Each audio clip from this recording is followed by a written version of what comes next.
Hello and welcome to Restoration Focus. Hope this day finds you well. This is In the Beginning, Part 1, the idea of when. When was the beginning? Restoration Focus is about using the Bible, using logic as well to try to understand what it is that God has told us through His Word and to try to understand this human experience. So let's go ahead and kick it off here. Now, the verses that we're going to use,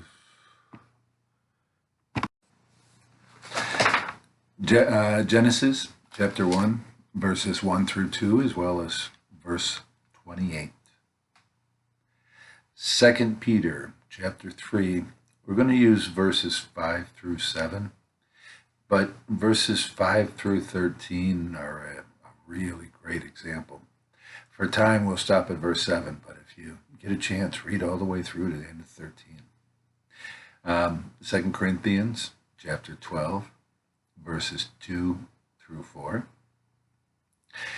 1 Corinthians chapter 14, verse 33. And the next two would be Luke 4, 17 to 21, and Isaiah 61, verses 1 and 2. Okay, so let's get started. My goal here is to be at 10 minutes, and then I'll continue on the next one. So, to begin at the beginning. In Genesis chapter 1, verse 1, there's three different schools of thought as to the age of the earth, the age of the world.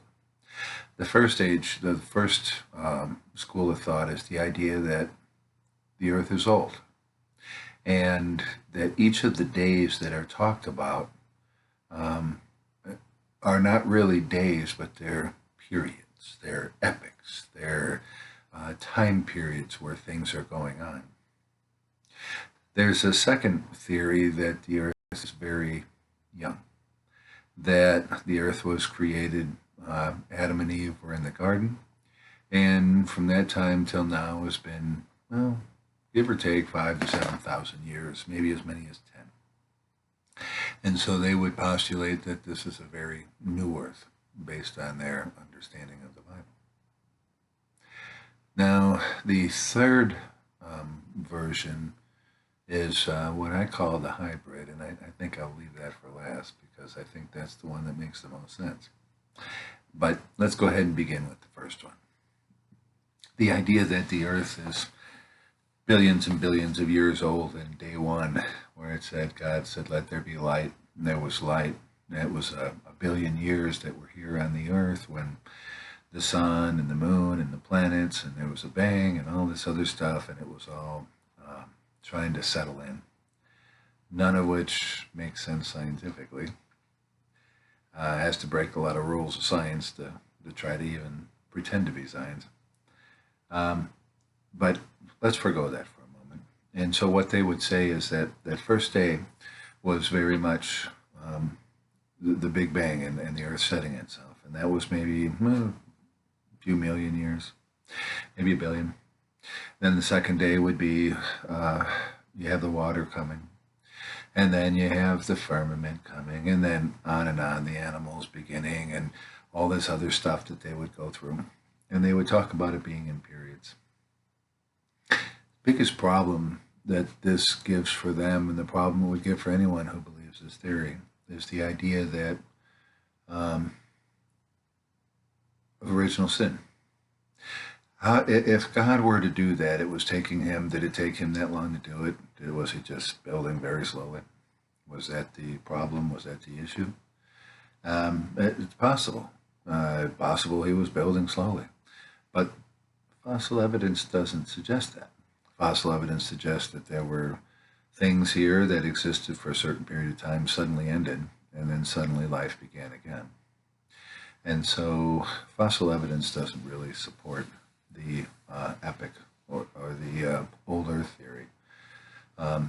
And again, the problem with original sin, if each one of these were periods of millions, billions, hundreds of thousands, whatever period they want to give it, how did they get day 6? How did they get the creation of man in day 6?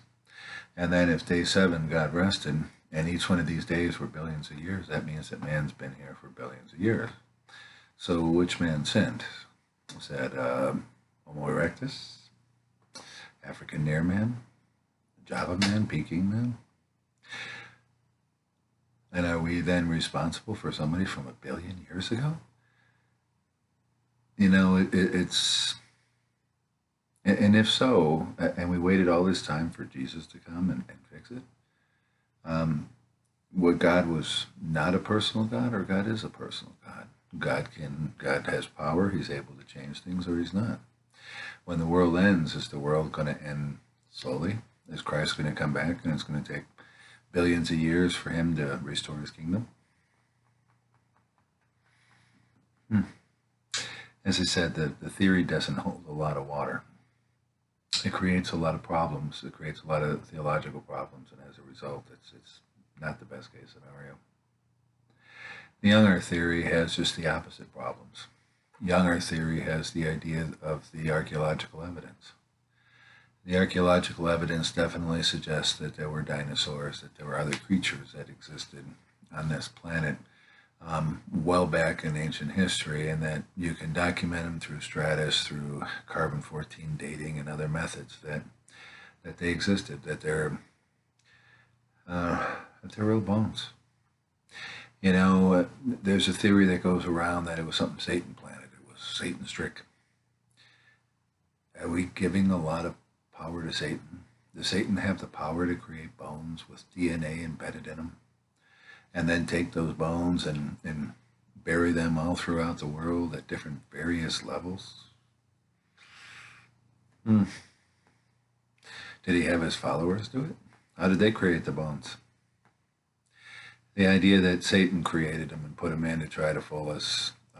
Remember, Satan is a created being, not a creator like our God.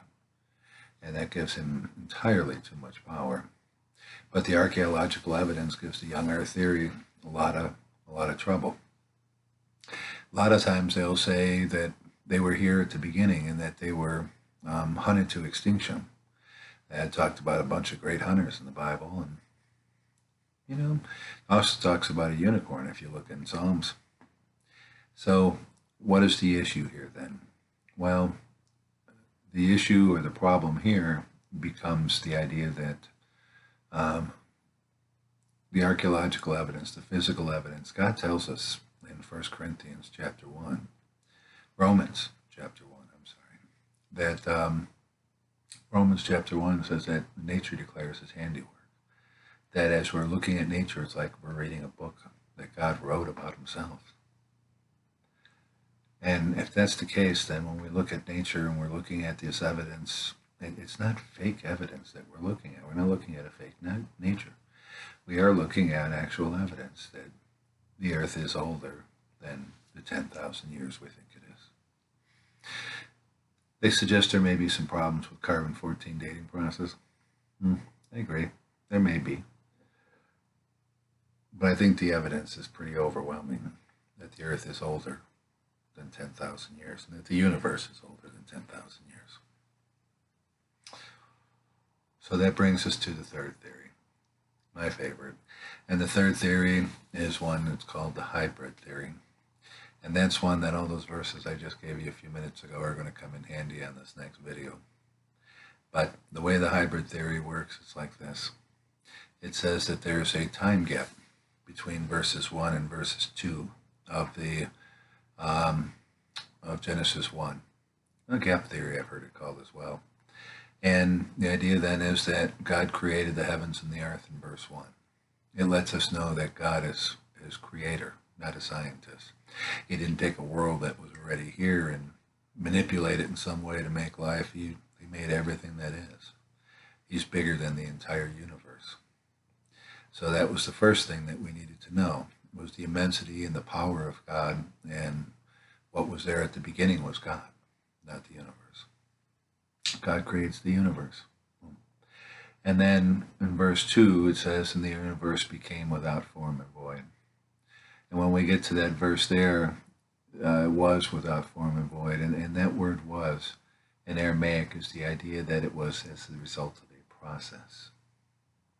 And so we're going to take a look at this a little more here in video number 2. Hopefully we can make it through the when and get to the where here in one video. Okay. Thank you for joining. Come join us for part 2.